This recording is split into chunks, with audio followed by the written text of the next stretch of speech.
বন্ধুরা, আজকে ফিশারিতে এসেছি। তো ফিশারিতে আমাদের কিন্তু অনেক সবজি গাছ লাগানো আছে। সবজি গাছগুলোতে সবজি হয়েছে, দেখুন। এই দেখুন, এখানে কিন্তু ভেন্ডি হয়েছে। আরও এই সাইডে অনেকগুলো গাছ আছে বন্ধুরা। এই দেখুন, গাছে দেখুন ঝিঙে হয়েছে। আর আমাদের তৈরি সেই শালটি কিন্তু এখন এইখানে আছে। তো শালটিটা এখন এখানে আছে, শালটি এখন চড়া হচ্ছে না। তো শালটি পরে চড়া হবে, যার জন্য এখন উপরে তোলা আছে, যাতে বৃষ্টির জলে যাতে ডুবে না যায়। বৃষ্টির জল ভরে গেলে তো ডুবে যাবে, ওই জন্য এখন ছাদটিটাকে উপরে তোলা আছে, পরে নাও।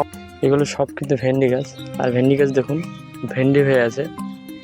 আমাদের এই বাড়িতে খাবার জন্য কিছু ভেন্ডি গাছ লাগানো, আর সেইগুলোতে এই বর্ষার ফলন দেখুন, খুবই ভালো হয়েছে ফলন। আর আজকে সকালেই 500 গ্রাম মতো তুলে নিয়ে গেছে মা, 500 আজকে তুলে নিয়ে গেছে। তো এখানে কিন্তু ভেন্ডি হয় খুব ভালো। আমাদের বাগানে কিন্তু বন্ধুরা বিভিন্ন রকমের গাছ লাগানো, তবে তার মধ্যে আজকে এবার ভালো হয়েছে ভেন্ডি এবং ঝিঙে কিছু ভালো হয়েছে। আরও বিভিন্ন ধরনের গাছ লাগানো আছে, তবে সেগুলোতে এখন অবধি ফলন আসেনি। যেমন এই যে টক ফলগুলোতে কিন্তু এখনও ফলন আসেনি। টক ফলগুলো হয়তো শীতকালের দিকে হয়তো ফলন আসবে সম্ভবত। আজকের ওয়েদারটা কিন্তু দারুণ বন্ধুরা। দেখুন, এটা নদীর সাইড আমাদের এখানকার।